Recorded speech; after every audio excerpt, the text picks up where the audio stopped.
नमस्कार, मी प्रशांत सागवेकर. शिक्षणाच्या वाटा या कार्यक्रमात तुम्हा सगळ्यांचं आज पुन्हा एकदा मनापासून स्वागत. आज आपण दुसऱ्यांदा भेटतोय, दुसरा एपिसोड आहे आपला आणि आज आपण चर्चा करणार आहोत डॉक्टर होण्यासाठी रशियन विद्यापीठातील संधी या विषयावरती. मागच्या एपिसोडमध्ये आपल्याला सगळ्यांना आठवत असेल की आपण रशियामधलं जे शिक्षण असतं त्याबद्दल डॉक्टर झालेले जे रशियामध्ये होते त्यांच्याविषयी आपण बोललो, त्यांच्या पालकांशी आपण बोललो.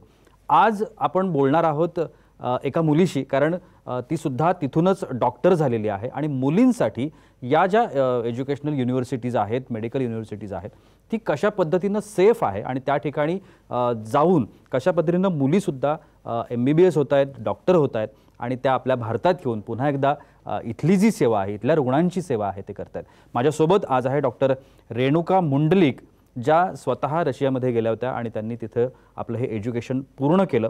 सध्या त्या कोविड वॉरियर म्हणून काम करतायत पुण्याच्या ससून रुग्णालयामध्ये आणि तसंच BJ मेडिकल कॉलेजमध्ये देखील त्या शिकलेल्या आहेत आणि त्यांचं हे शिक्षण जे होतं ते एकूणच कशा पद्धतीनं झालं, कशा पद्धतीनं त्यांनी या सगळ्या गोष्टी केल्या ह्या आपण त्यांच्या तोडून ऐकणार आहोत. त्याचबरोबर आम्ही आमंत्रित केलं आहे रेणुका यांच्या आई कीर्ती मुंडलिक यांनासुद्धा. त्यांच्याकडूनही आपण जाणून घेणार आहोत की मुलीचं शिक्षण पूर्ण करता करता त्यांना कशा पद्धतीनं या सगळ्याची साथ मिळाली, युनिव्हर्सिटीची साथ मिळाली. कारण रशियातली ही जी स्मॉलेन्स्क स्टेट मेडिकल युनिव्हर्सिटी आहे त्या ठिकाणी या विद्यार्थ्यांचं शिक्षण झालं आहे आणि ते खूप महत्त्वाची गोष्ट आहे. मला सगळ्यात पहिला प्रश्न जो आहे तो रेणुका यांच्यासाठी आहे, पण त्याच्या आधी आपण दोघांचंही आपल्या रीतिरिवाजाप्रमाणे दोन्ही पाहुण्यांचं स्वागत करूया. दोघांचंही या कार्यक्रमात अगदी मनापासून स्वागत. नमस्कार. पहिला प्रश्न डॉक्टर रेणुका तुमच्यासाठी आहे. भारतातली जी वैद्यकीय महाविद्यालय आहेत ती महाविद्यालय आणि रशियातली ही जी युनिव्हर्सिटी आहे याच्यामधला जर आपल्याला फरक सांगायचा झाला प्रेक्षकांना तर आपल्याला काय सांगता येईल? फरक कसा आपण बघायला गेलो तर ॲज सच एवढा मोठा फरक नाही आहे, बिकॉज आम्ही जो अभ्यासक्रम आहे तो आम्ही भारताचा जो आहे MBBS हा 5.5 वर्षांचा अभ्यासक्रम तो सेम आम्ही तिकडे करतो. म्हणजे इनफॅक्ट आम्ही दरवर्षी इकडूनच बुक्स घेऊन जातो. सो लाईक ॲनाटमीचं BD84 असू देत, नाहीतर फार्मेकोलॉजी असू देत, हर्षबर्न असू देत, एनी ऑफ दोज टेक्स्टबुक्स आम्ही इंडियातूनच घेऊन जातो. सो तिकडे असं आहे की being a total Indian faculty there they know की त्यांना कशा प्रकारे MBBS शिकवायचं आहे जे इंडियन पद्धतीने आहे. सो मग तसं बघायला गेलं तर असा फरक होत नाही, बिकॉज फरक एवढाच आहे की आम्ही तिकडे जाऊन शिकतो इकडे शिकण्याच्या ऐवजी. सो ते सेमच पडतं. पण देर आर सम पॉईंट्स जे मी नक्कीच मेन्शन करायला मला आवडेल, जे रशियाचे थोडे प्लस पॉईंट्स आहेत जे मला वाटले आणि त्याचा मला फरक खूप जाणवला. मी इथे आता इंटर्नशिप करते आहे, मी जॉब करते आहे, तेव्हा मला जो फरक जाणवतो नॉलेजमध्ये तो मला खूप आवडला जे मी तिकडे शिकून आले त्याच्याबद्दल. सो पहिलं जे मला असं वाटलं की द अमाऊंट ऑफ स्टुडंट्स जे आमच्या क्लासमध्ये असतात, आम्ही फक्त 15 जण असतो. सो द टीचर्स जे आहेत त्यांचं प्रॉपर आमच्यावर पर्सनली लक्ष असतं. त्यांना आम्ही नावासहित माहिती असतो, आमचा प्रोग्रेस, डाऊनफॉल, मार्क्स हे सगळं त्यांना माहिती असतं. सो ते पर्सनली आमच्यावर लक्ष देतात आणि म्हणजे टोटल ओरिएंटेशन जे असतं ते खूप कमी लोकांमध्ये होतं. सो ॲज कम्पॅरेटिव्हली जर आपण असं बघितलं तर इंडियामध्ये कसं होतं की 200 लोक एकसोबत एका क्लासमध्ये असतात. सो एवढं कोणाकडे लक्ष दिलं जात असेल नाही हे म्हणजे नक्की माहिती नाही आहे. पण तिकडे हे शॉर्ट असं होतं की त्यांचं लक्ष असतं. आणि दुसरी गोष्ट अशी होते की तिकडे जो अभ्यासाचा पॅटर्न आहे तो थोडा डिफरंट आहे इंडियापेक्षा. सो डिफरंट असं आहे की वी हॅव वीकली टेस्ट तिकडे जे घेतल्या जातात. सो लाईक आज आम्ही ॲनाटमीचं सपोज एक अप्पर लिम्ब शिकलो आहे, so we'll have topic and test लगेच त्याच्यावरची टेस्ट असते ती आमची लगेच नेक्स्ट वीकमध्ये होते. सो वीकली ह्या टेस्ट असतात आणि ह्या टेस्टच्या ॲव्हरेजवर like you should have more than 70% in all of these test. And ती जर तुम्ही मोर दॅन 70% जर तुम्ही एक तो जे लेवल आहे ते क्रॉस केलं तरच you are allowed to sit for the main exam. So मग काय तर ही थोडी एक भीती राहते स्टुडंट्समध्ये की no we have to clear this test असं असतं. सो मग त्या भीतीने अभ्यास होतो आणि प्रत्येक टॉपिक बारकाईने शिकला जातो. असं होत नाही की एक पार्ट सोडला एक पार्ट राहिला, असं प्रत्येक बारकाईने शिकलं जातं आणि त्याचा इन्फ्लुएन्स फायनल एक्झाम्सवर पडतो आणि फायनल एक्झाम्सला पण आपले चांगले मार्क होतात. आणि देन हळूहळू वी गेन कॉन्फिडन्स, कारण MBBS हा एक खूप मोठा कोर्स आहे. सो तो कॉन्फिडेन्शियली एकदम कॉन्फिडेंटली असं कम्प्लीट करण्यामागे बऱ्याच वेळा वी लूज होप. सो अशी जी पद्धत असते ना त्याच्यामुळे काय होतं की कॉन्फिडन्स बिल्ड होतो आणि आपण ते करत करत जातो आणि तसे आपल्याला चांगले मार्क मिळत जातात. सो तेच ह्याचा फायदा पुढे खूप होतो, एक फायनल एक्झामलाही होतो आणि आपल्या पुढच्या प्रोफेशनल लाईफमध्ये पण होतो. दुसरं म्हणजे सिक्युरिटी पॉईंट ऑफ व्ह्यूनी खूप छान आहे. There are CCTV cameras everywhere and guards वगैरे असतात, सगळं असतं. आणि एंट्री म्हणजे जे इन टाईम असतो हॉस्टेलचा which is called as in time, तो 8 o'clock असतो. So before 8 o'clock you have to reach the hostel and in case you get late or something they confiscate your pass, they ask you the right reason what happened and then you have to produce, you have to stand in front of the dean आणि मग तुम्हाला explain करावं लागतं why were you late and many strict actions are taken against that. So then हे खूप चांगलं आहे की सिक्युरिटी पॉईंट ऑफ व्ह्यूने that parents are also relieved की हां 8च्या आत आपली मुलगी आलेली आहे. आणि सकाळी म्हणजे सकाळचा टाईम पण like after 6 AM only you can go outside. आणि दुसरं म्हणजे तिकडे जो आमचा स्टडीचं जे वातावरण आहे सगळं आहे तिथे मुली म्हणजे हे पॅराडॉक्सिकल ॲक्च्युली बट जास्त मुली आहेत तिकडे. सो आणि त्या मुली एकमेकात सगळे मिळून राहतात कारण सगळेच इंडियातून आलेले आहेत, लांबून आलेले आहेत, सगळे एकत्र राहतात. आणि असं कधीच होत नाही की there is some safety issue or something. There is always someone to look after us and if we have some problem we can call anyone at any time and any time anyone is available for us. So मग असं मला कधीच असं जाणवलं नाही walking on the streets और हॉस्टेलमध्ये कॉलेजमध्ये असं कधीच मला वाटलं नाही की हा मला कुठे प्रॉब्लेम आहे किंवा मला उशीर झाला असेल तर काही अनसेफ वाटलं, कम्फर्टेबल नाही आहे, असं कधीच झालं नाही माझ्याबरोबर. बिकॉज द हॉस्टेलचे इन्फ्रास्ट्रक्चरच तसं आहे आमचं. ज्या युनिव्हर्सिटीबद्दल आता डॉक्टर रेणुका यांनी आपल्याला सांगितलं की कशा पद्धतीनं त्या ठिकाणी मुलींसाठी एक सेफगार्ड आपल्याला आहे आणि त्या संदर्भात आपण चर्चा करण्याचा प्रयत्न केला होता. या स्मॉलेन्स स्टेट मेडिकल युनिव्हर्सिटीचे जे कुलगुरू आहेत डॉक्टर RS काजलोव त्यांच्याशी आम्ही बोलण्याचा प्रयत्न केला. त्यांनी एक छान प्रतिक्रिया आपल्याला दिली. ती प्रतिक्रिया आता आपण ऐकणार आहोत. Esteemed ladies and gentlemen, Smolensk State Medical University, which is celebrating this year 100th anniversary from its foundation, is very proud to welcome you to our campus. We have a long-term tradition of educating of foreign students. Since 2002, we have exclusive rights of recruiting students given to Cosmos Education Consultant, director of which is Dr. Iron Alok. We are very glad that around 1,500 Indian students are currently studying in our university. And also, I would like to announce that basically English language is provided to all of our students from first until 6th year of education. We have specifically devoted staff and also specifically devoted faculty of foreign students, specifically designed to meet needs of our foreign guests. Also, we are extremely proud that majority of our graduates from foreign faculties is very successfully passing screening test upon return to India. Historically, Russian Federation and India have a very long-term friendly tradition. And again, we are delighted that Indian students are choosing our university. We trying to provide the best possible conditions for study. We have specifically devoted students hostel specifically designed for needs of Indian students. We have very good sports and other activities, again trying to provide our guests with the best possible scenario to develop their classical skills in sports, education and also in different arts. Ladies and gentlemen, we are extremely proud to welcome you to our university and hope that you will choose us. See you soon.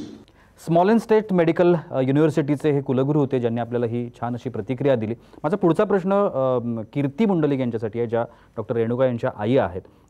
Madam, बऱ्याच वेळेला असं होतं ना की आपल्या मुलांनी आपल्या मुलींनी परदेशामध्ये जाऊन शिक्षण घ्यावं किंवा त्या ठिकाणी खूप चांगल्या पद्धतीचं शिक्षण मिळतं, वैद्यकीय क्षेत्राकडे जावं, अशा खूप सारी स्वप्न आपल्या मनामध्ये असतात. पण अनेक वेळेला असं होतं ना, शिक्षण जे आहे हे खूप महाग असतं, हे आपल्याला सगळ्यांनाच माहिती आहे. मेडिकलमध्ये जाणं आणि तो जो काही खर्चाचा ताळमेळ असतो तो सगळ्यांना ठेवणं हे बरेच वेळेला शक्य होत नाही.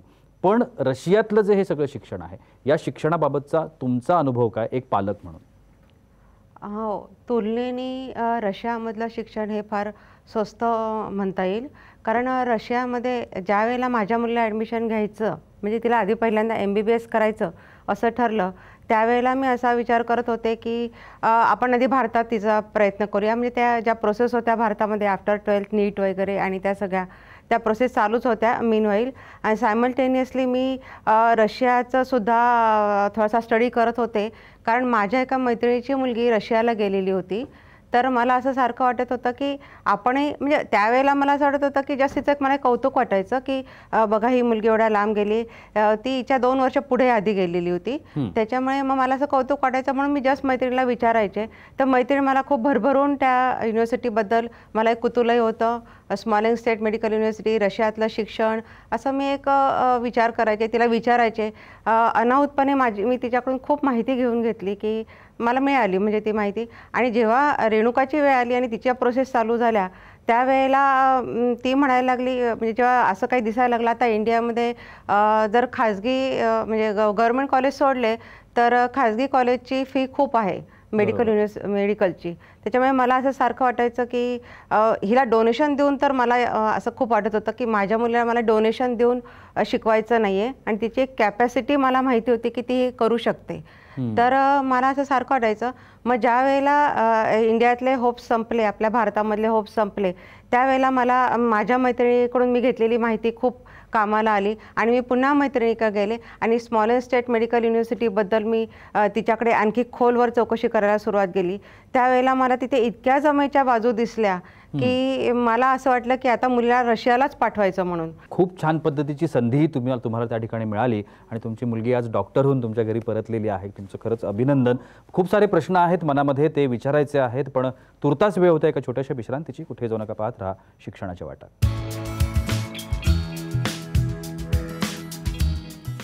विश्रांतीनंतर शिक्षणाच्या वाटा या कार्यक्रमात तुम्हा सगळ्यांचं पुन्हा एकदा स्वागत.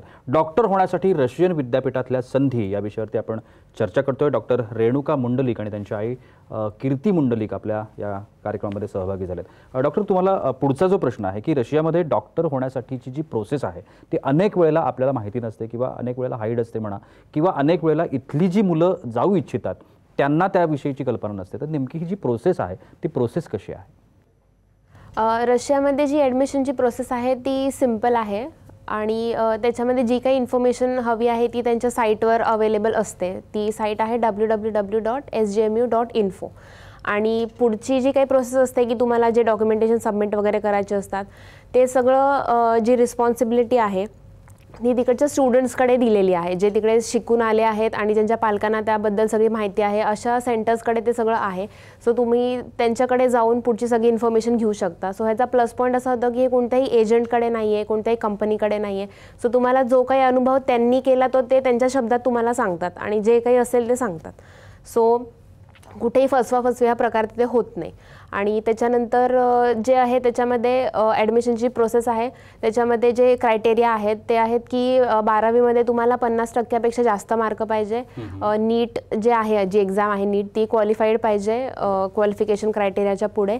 आणि एज आहे ते that should be like above 17. So ह्या सगळ्या गोष्टी ज्या तुम्ही हे केल्या की रशियाची ॲडमिशन बरीच सोपी होऊन जाते.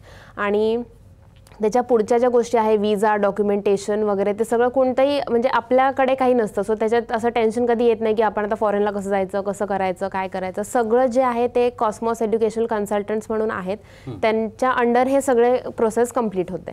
सो आपल्याला कुठेही असं आपल्याकडून काही मिसप्लेस होईल किंवा काही प्रॉब्लेम होईल असं कधी होत नाही. सो फॉरेन कंट्रीला जाणं हे त्यांच्याकडून खूप जास्त सोपं झालेलं आहे आपल्यासाठी. नक्की. ज्या आत्ता कॉस्मॉसचा उल्लेख केला, कॉस्मॉस एज्युकेशनल कन्सल्टंट, या कन्सल्टंटचे जे डिरेक्टर आहेत डॉक्टर आलोक एरॉन, यांच्याशी सुद्धा आम्ही बातचीत करण्याचा प्रयत्न केला, कारण त्यांची जी प्रतिक्रिया होती या सगळ्या संदर्भातली ती खूप महत्त्वाची होती.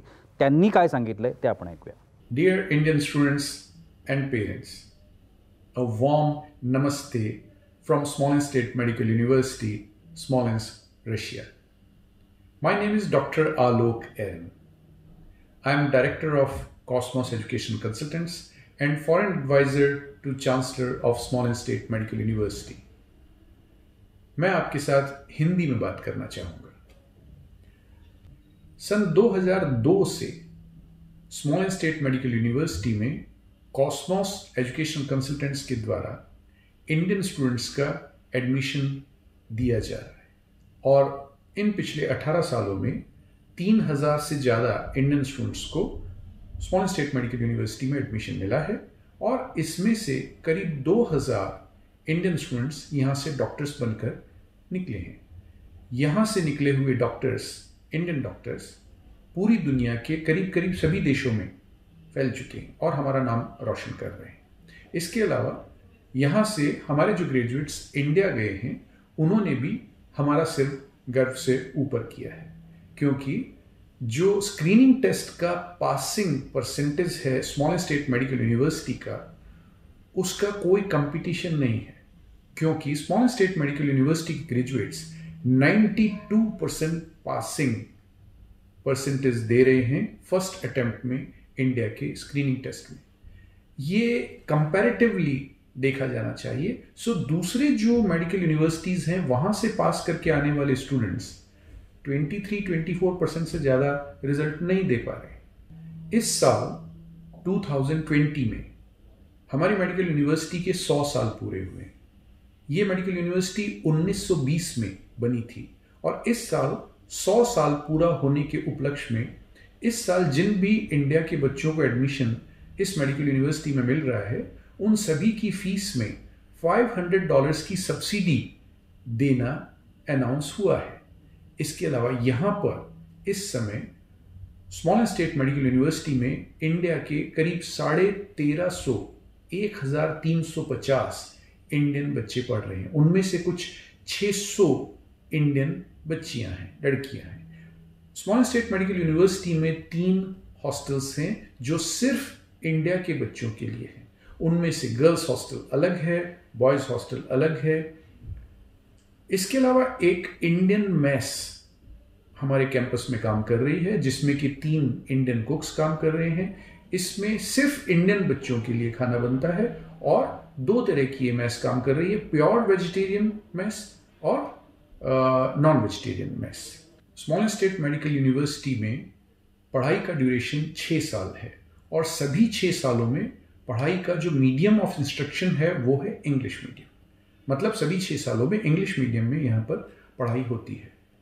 सो इंडियन स्टूडेंट्स जो इस साल 2020 में हमारे यहाँ एडमिशन लेना चाहते हैं, you are most welcome. But आपको एक बात का ध्यान रखना है कि स्मॉल स्टेट मेडिकल यूनिवर्सिटी में एडमिशन लेने के लिए आप किसी भी एजेंट्स के साथ बात नहीं करें, क्योंकि स्मॉल स्टेट मेडिकल यूनिवर्सिटी और कॉस्मोस एजुकेशनल कंसल्टेंट्स किसी भी एजेंट को अपॉइंट नहीं करते हैं। हमारे यहाँ पर जो भी एडमिशन्स होते हैं वो सभी या तो इस समय हमारे यहाँ पर जो इंडियन स्टूडेंट्स पढ़ रहे हैं उनके रिकमेंडेशन से होते हैं, या वो ग्रेजुएट्स जो हमारे यहाँ से पढ़ करके और डॉक्टर बनकर जा चुके हैं उनके रिकमेंडेशन से होते हैं। बट इंडिया के किसी भी एजेंट्स को हम लोग अपॉइंट नहीं करते हैं। मतलब एडमिशन सिर्फ और सिर्फ कॉस्मोस एजुकेशन कंसल्टेंट्स के द्वारा और इंडिया के जो बच्चे भी यहाँ पढ़ रहे हैं या जो ग्रेजुएट्स हमारे यहाँ से निकल चुके हैं उनके रिकमेंडेशन के द्वारा ही होता है। So Indian students coming to Small State Medical University this year in 2020, you are most welcome and we are waiting for you. Doctor Alok Aaron यांची प्रतिक्रिया आपण ऐकली। डॉक्टर रेणुका, आता मला थोड्याशा वेगळ्या विषयासंदर्भात की तिथं हा एक डोनेशनचा जो विषय आहे, हा डोनेशनचा विषय तिथं आहे का? दुसरी गोष्ट स्कॉलरशिप हा सुद्धा एक फार सपोर्ट सिस्टम होते विद्यार्थ्यांकरता, पालकांकरता। तर स्कॉलरशिपचा सुद्धा एक महत्त्वाचा विषय आहे आणि आत्तापर्यंत या संस्थेनं किती विद्यार्थ्यांना डॉक्टरेटपर्यंत पोहोचवलं आहे हे सुद्धा आम्हाला ऐकायला आवडेल। काय सांगता येईल?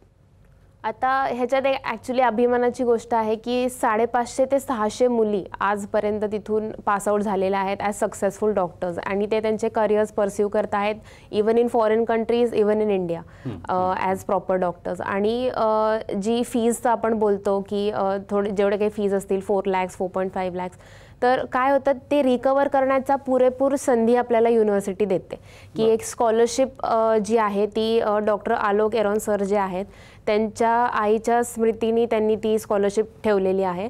सो त्या स्कॉलरशिपमध्ये असं आहे की तुम्ही तुमची पूर्ण फीससुद्धा रिकवर करू शकता, पार्शल फीज रिकवर करू शकता।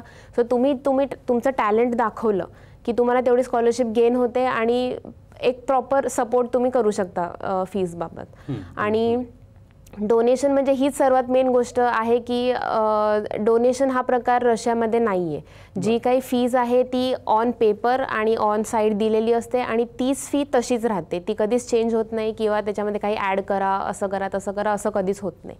आणि सो त्या गोष्टीमुळे काय होतं की कोणावर ना आपल्यावर म्हणजे मुलांवर पण बर्डन येत नाही की आपल्या वडिलांना खूप फीज भरावी लागते आहे आणि सेम पालकांवर पण येत नाही.